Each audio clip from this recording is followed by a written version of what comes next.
tentang luasnya maksud hikmah dan berharganya hikmah itu diberikan penjelasan oleh Allah Subhanahu wa taala, yu'til hikmata man yasha wa man yu'tal hikmata faqad utiya khairan katsira.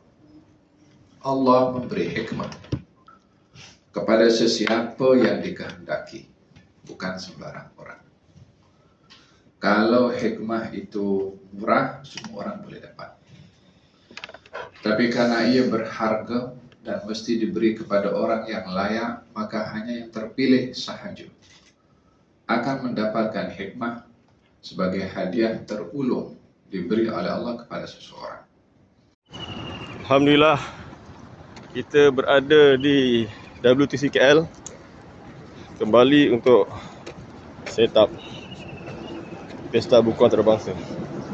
InsyaAllah semoga dipermudahkan urusan kita semua. Amin. Oh, mantap.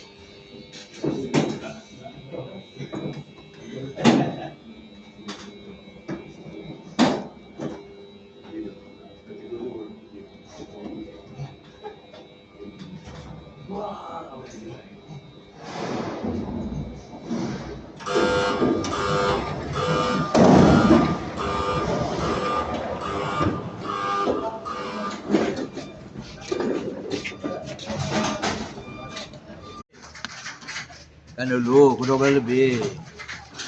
Tutup pintu. Tapi kasih magic sikit. Semau. Okay, cun.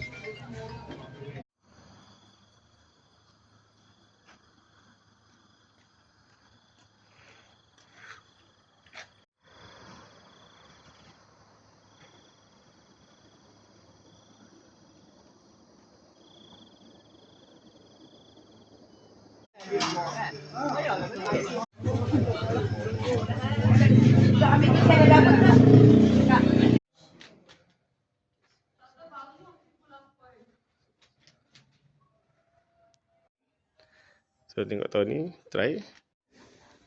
Jadi insyaAllah ini kita punya rak. Kita berada di tingkat 5 VIP.